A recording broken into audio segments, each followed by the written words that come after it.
ஆன்மீக நேயர்களே அனைவருக்கும் வணக்கம். இன்றைக்கி நம்ம இந்த வீடியோவில் என்ன பார்க்க போகிறோம் அப்படின்னா, நம்மளுடைய வீட்டில் பார்த்திங்களா நல்ல சக்தி இருக்கா அல்லது தீய சக்தி ஏதாச்சும் இருக்கா, இது எப்படி நம்ம அறிந்து கொள்வது, அதற்கான அறிகுறிகளும் அதை எப்படி சரி செய்வது, மேலுமே இந்த வீட்டில் இப்படியெல்லாம் இருந்துச்சுன்னா இந்த மாதிரியான அர்த்தங்கள் உங்களுக்கு இருக்கும் அப்படிங்கிறத பற்றி தான் இந்த அறிகுறிகள் மூலம் நம்ம இந்த வீடியோவில் பார்க்க போகிறோம். வீடியோவை ஸ்கிப் பண்ணாமல் முழுமையாக பாருங்கள். வீடியோ பிடிச்சிருந்தா லைக் பண்ணுங்கள், கமெண்ட் பண்ணுங்கள், ஷேர் பண்ணுங்கள்.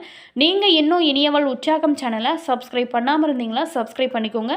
கூடவே இருக்க பெல் பட்டனையும் ப்ரெஸ் பண்ணிட்டு வாங்க வீடியோக்குள்ளே போகலாம்.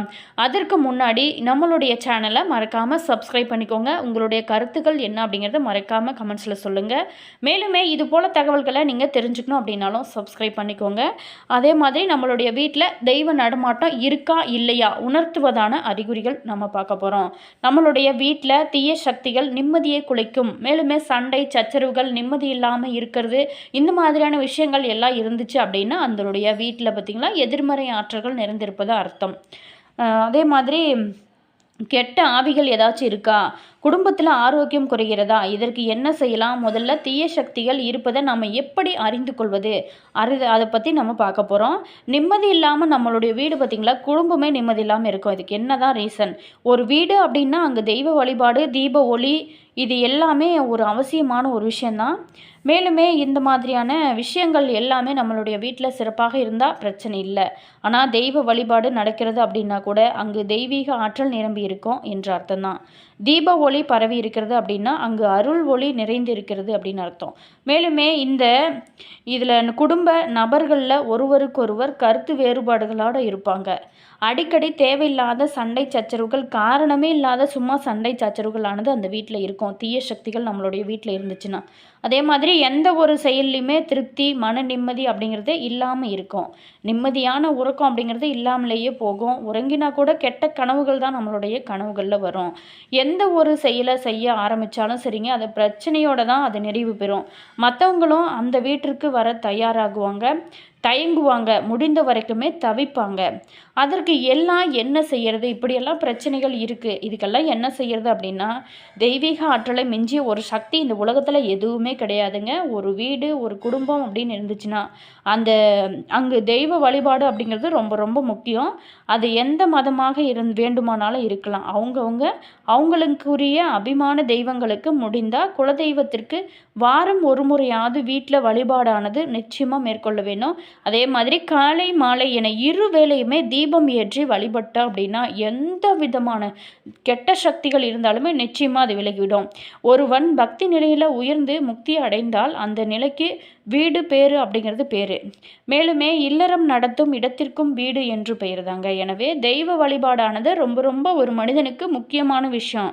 தினமுமே நம்ம வீட்டு வாசலில் தண்ணீர் தெளித்து கோலம் போட வேணும். அதே மாதிரி நிறைய பேர் முக்கியமாக சாணம் தெளித்து கோலம் போடுறது இன்னும் சிறப்பு. அதே மாதிரி வாரம் ஒரு முறையாவது வீட்டை சுத்தம் செஞ்சு அகல் விளக்கு தீபம் ஏற்றி வழிபாடு செய்ய வேணும். அதே மாதிரி நம்ம அதிகாலை பிரம்ம முகூர்த்த நேரத்தில் எழுந்து நீங்கள் வழிபாடுகள் செய்வது ரொம்ப நல்லது. அப்படி முடியாதவங்க 6 மணி அல்லது காலை மாலை என இரு வேளைகளில் விளக்கேற்றுவது ரொம்ப நல்லது. அப்படி முடியல அப்படிங்கிறவங்க ஒரு வாரத்திற்கு ஒரு முறையாவது நிச்சயமாக நீங்கள் வீட்டில் தீபம் ஏற்றி வழிபட வேணும். அது மட்டும் இல்லாமல் சூரியோதயத்தில் ஜன்னல்களை திறந்து வீடு முழுவதுமே ஒளியை நிரப்பச் செய்ய வேணும். தினசரியுமே காலையில் நீங்கள் வீடு வர நேரம் ஆனாலும் சரிங்க, சிறிய மின்சார விளக்காவது நீங்கள் எரிய வேண்டும். வீட்டில் குழந்தைகளோட இரைச்சல், விளையாட்டு சத்தம் இருப்பது ரொம்ப ரொம்ப சிறப்பு. அந்த வீட்டிற்கு அழகாக இருக்கும். குழந்தைங்கள் இருந்தாங்க அப்படின்னா அழுக்கான ஆடைகளை சேர்த்து வைப்பது முக்கியமாக தவறு. அதுவும் வீட்டில் வைத்திருப்பது இன்னும் தவறுங்க. உடனுக்குடன் துவைப்பது ரொம்ப சிறப்பு. ஓய்வு நாளாயினா கூட முடிந்த வரைக்குமே ஒரு முறையாவது நீங்கள் குளிப்பது அவசியம். அதே மாதிரி பெண்களை பொறுத்த வரைக்குமே அவங்க தினமுமே திருநீர் அல்லது குங்குமம் இருப்பது அவசியங்க. முடிந்த வரைக்குமே குடும்ப பெண்கள் அழாமல் இருக்கிறது தான் அந்த வீட்டுக்கு ரொம்ப ரொம்ப நல்லது. வேதனைகள் எவ்வளோ வந்தால் கூட அதை நீங்கள் சாதனைகளாக மாற்றக்கூடிய ஒரு பெண்களாக இருந்தீங்க அப்படின்னா அந்த வீட்டில் சிறப்பான வாழ்க்கையானது அமையும்.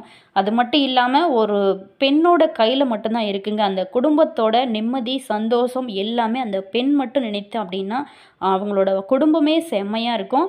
முடிந்த வரைக்குமே குடும்ப பெண்கள் அழாமல் இருப்பது ரொம்ப ரொம்ப நல்லது. அது மட்டும் இல்லாமல் உற்றார் உறவினர்கள் நண்பர்கள் என பல பேருமே வீட்டிற்கு வந்து செல்லக்கூடிய வகையில் உறவாடி மகிழ வேணும்.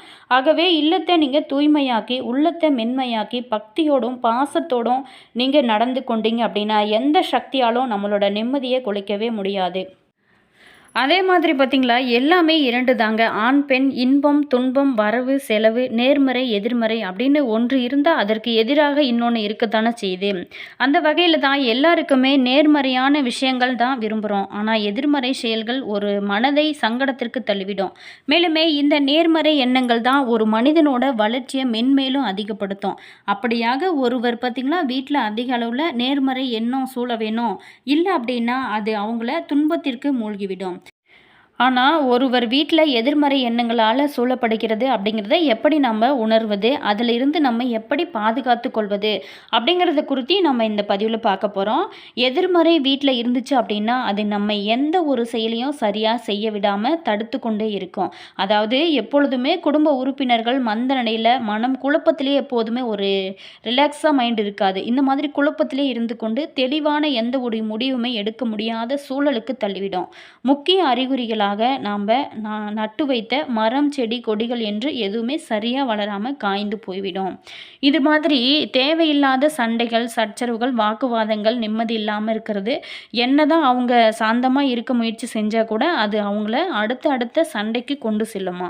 மேலுமே வீட்டில் திடீர் உடல் நலக்குறைவு பண கஷ்ட நஷ்டம் இழப்புகள் போன்ற சூழலானது உருவாகுமா. வீட்டில் செல்ல பிராணிகள் இருந்துச்சு அப்படின்னா அது தேவையில்லாமல் அழுவது சத்தமிடுவது போன்ற சம்பவம் எல்லாமே நடந்து கொண்டே இருக்குமா. ஆகவே தான் இப்படியான சூழல் பார்த்திங்களா திடீரென்று ஏற்பட்டனா நாம் கவனமாக இருந்து வீட்டில் காலை மாலை என தினமுமே வீட்டில் விளக்கு ஏற்றி வீட்டை எப்போதுமே சுத்தமாக வெளிச்சம் சூழ வைத்து சாம்பிராணி தீபதூப ஆராதனை இது எல்லாமே போட்டு இறை வழிபாடு அப்படி இருக்கும் பட்சத்தில் நீங்கள் தினமுமே செய்யும்போது உங்களுடைய எவ்வளவு கெட்ட சக்திகள் இருந்துச்சு அப்படின்னாலோ நிச்சயமாக அது எல்லாமே சென்றுவிடும். உங்களோட வாழ்க்கையுமே சிறப்பாக மாற ஆரம்பிக்கும். வீட்டோட பூஜை அறையில் தீய சக்திகள் அல்லது எதிர்மறை ஆற்றல் இருப்பதை அடிக்கடி விளக்கு அணைவது, பூக்கள் உடனே வாடுறது, கற்பூரம் எரியாமல் போகிறது, தேவையில்லாத சத்தங்கள் மற்றும் விசித்திரமான வாடை போன்ற அறிகுறிகள் மூலம் நீங்கள் அறிஞ்சு கொள்ளலாங்க. மன நிம்மதி இல்லாமல் இருக்கிறது, சண்டை மற்றும் நிம்மதியற்ற ஒரு உறக்கம் போன்றவை எல்லாமே ஒரு முக்கிய அறிகுறிகளாக இருக்குது. வீட்டோட பூஜை அறையில் தீய சக்திகள் இது எல்லாமே இருந்துச்சு அப்படின்னா இது வீட்டோட தீய சக்திகள் இருப்பது உணர்த்தும் அறிகுறிகளாக நம்ம எடுக்கலாம். மேலுமே நேர்மறை ஆற்றல்கள் நம்மளுடைய வீடுகளில் அதிகரிக்கணும் அப்படின்னா தினமுமே காலை மாலை என இரு வேளையும் தீபம் ஏற்றி வழிபாடுகள் செய்யணும். அது மட்டும் இல்லாமல் தீப தூப ஆராதனை இது எல்லாமே காட்டணும். அப்போ மட்டும்தான் உங்களுடைய வீட்டில் தீய சக்திகளானது விலகிவிடும். உப்பு நீர் கொண்டு பூஜை அறையை துடைப்பது இன்னும் சிறப்பு. சுவாமி படங்களை சரியான திசையில், அதாவது வாஸ்து அப்படிங்கிறது நம்ம ஒரு வீட்டோட வாஸ்து ரொம்ப ரொம்ப முக்கியம். அதுலேயும் பூஜை அறையை வாஸ்துப்படி அமைப்பது ரொம்ப ரொம்ப சிறப்பு. கிழக்கு வடக்கு வைப்பது ரொம்ப சிறப்பானது. இந்த அறிகுறிகள் நீங்கள் உங்களுடைய வீட்டில் தொடர்ந்தால் வீட்டை சுத்தம் செஞ்சு உங்களுடைய வீட்டில் இருக்கக்கூடிய கெட்ட சக்திகளை நீக்க சங்கு மணி போன்றவை எல்லாமே பயன்படுத்தி எதிர்மறை ஆற்றலை நீங்கள் நிச்சயமாக விரட்ட முடியும். வீட்டில் இருக்கக்கூடிய தீய சக்திகள் விலக நம்ம என்ன செய்யலாம் அப்படின்னு பார்த்தோமா, நம்மளுடைய வாழ்க்கையில் நம்ம எந்த அளவுக்கு நேர்மறையாக செயலாற்றுகிறோமோ அந்த அளவுக்கு நமக்கும் நேர்மறையான பலன்கள் எல்லாமே கிடைத்து கொண்டே இருக்கும். ஆனால் நம்மளுடைய முன்னேற்றத்தில் விருப்பமில்லாதவங்களால் நமக்கு எதிர்மறை ஆற்றல்களை ஏற்க வாய்ப்பு இருக்குது. இந்த எதிர்மறை ஆற்றல்களை நம்ம பல வகைகளில் சொல்லலாம். பொதுவாக சொல்ல வேணும் அப்படின்னா கண்திஷ்டி அப்படின்னு கூட சொல்லலாம். இதையும் தாண்டி நல்லாவே இருக்கக்கூடாது அப்படிங்கிறதுக்காக பல தீய சக்திகளை விடுபவங்களும் இருக்காங்க. ஏதோ மட்டும் இல்லாமல் நம்மளுடைய ஜாதகத்தில் இருக்கக்கூடிய கிரகங்களோட அமைப்பால் கூட நமக்கு எதிர்மறை ஆற்றல்கள் அப்படிங்கிறது ஏற்படும். இப்படி எந்த ரூபத்திலாவது நம்மளுடைய வாழ்க்கையில் எதிர்மறை ஆற்றலோ அல்லது தீய சக்திகளோ பிரச்சனைகளோ ஏற்படுகிறது அப்படிங்கிற பட்சத்தில் நாம் அதை விரட்டி அடித்தால் தான் நம்மளால் அடுத்த கட்டத்துக்கு முன்னேற்றத்தையே நம்மளால் அடைய முடியும். அப்படி விரட்டி அடிப்பதற்கு பல பரிகாரங்களும் இருக்குது. அதை செஞ்சு பாருங்கள். எந்த அளவுக்கு நம்மளுடைய வீட்டில் நேர்மறை ஆற்றல்கள் அதிகரிக்கிறதோ அதே அளவுக்கு நம்மளுடைய வீட்டில் பார்த்திங்களா எதிர்மறை ஆற்றல்களுமே இருக்கும். அதை நம்ம எப்படி வீடை வைத்துக்கிறோம் அப்படிங்கிறத பொறுத்துமே கூட இருக்குது. அப்படி இப்படி நம்ம நன்மைகள் தரக்கூடிய வார்த்தைகள் மட்டுமே உச்சரித்து கொண்டு இருந்தோம் அப்படின்னா அந்த தேவதைகள் சதாப்தி அப்படியே ஆகட்டும் அப்படின்னு சொல்லுவாங்களாம். எதிர்மறை வார்த்தைகளை உபயோகித்தோம் அப்படின்னா என்ன ஆகும் அப்படின்னா எதிர்மறையான செயல்கள் தானே நடைபெறும். ஆனால் நம்மளுடைய வீட்டில் எந்தவித தீய சக்திகளுமே அணுக்கூடாது அப்படின்னா முதல்ல நம்ம நேர்மறையான வார்த்தைகளை முக்கியமாக பேச வேணும். இதோடு மட்டும் இல்லாமல் தினமுமே வீட்டு பூஜை அறையில் தீபம் ஏற்றி வழிபடுவது ரொம்ப ரொம்ப நல்லது. இதையும் தாண்டி நமக்கு எதிர்மறை ஆற்றலால் பிரச்சனை ஏற்படுகிறது அப்படிங்கிற பட்சத்தில் ஞாயிற்றுக்கிழமை அன்னைக்கு பரிகாரத்தை நம்ம செய்கிறது நல்லது. பொதுவாகவே ஞாயிற்றுக்கிழமை அப்படிங்கிறது திருஷ்டி சுற்றி போடுவது உகந்த தினமாக இருக்குது. அதனால் அன்றைய தினம் காலையிலேயே எழுந்து சுத்தமாக குளித்து முடித்துவிட்டு ஒரு கண்ணாடி டம்ளர் அல்லது ஒரு பாத்திரம் எடுத்துக்கோங்க. அதில் நிறைய தண்ணீரை பிடித்து அதில் ஒரு கைப்பிடி அளவு கல் உப்பு வீட்டில் அரைத்த சுத்தமான மஞ்சள் தூள் அந்த தண்ணீரை பார்த்திங்களா யாரும் தொடாமல் இருக்கணும். அந்த அளவுக்கு பார்த்து கொள்ளுங்க. அன்று இரவு பார்த்திங்களா 9 மணிக்கு மேலே இந்த தண்ணீரை எடுத்து கொண்டு விட்டு வீட்டு நிலைவாசல் வழியாக வெளியே சென்று கால்படாத இடத்துல ஊற்றி விடுங்க. இப்படி ஒவ்வொரு ஞாயிற்றுக்கிழமையும் நீங்கள் செய்வதன் மூலம் நம்மளுடைய வீட்டில் இருக்கக்கூடிய எதிர்மறை ஆற்றல்களும் தீய சக்திகளும் விலகும். என்ன நேயர்களே, வீடியோ பிடிச்சிருந்தா லைக் பண்ணுங்கள், கமெண்ட் பண்ணுங்கள், ஷேர் பண்ணுங்கள். நம்மளுடைய வீடுகளில் தீய சக்தி இருந்தால் அது எப்படி சரி செய்வது, மேலுமே அது தீய சக்தி இருப்பதற்கான அறிகுறிகளும் அது செய்வதற்கான அறிகுறிகளையும் நம்ம பார்த்தோம். வீடியோ பிடிச்சிருந்தா லைக் பண்ணுங்கள், கமெண்ட் பண்ணுங்கள், ஷேர் பண்ணுங்கள். All viewers, thank you.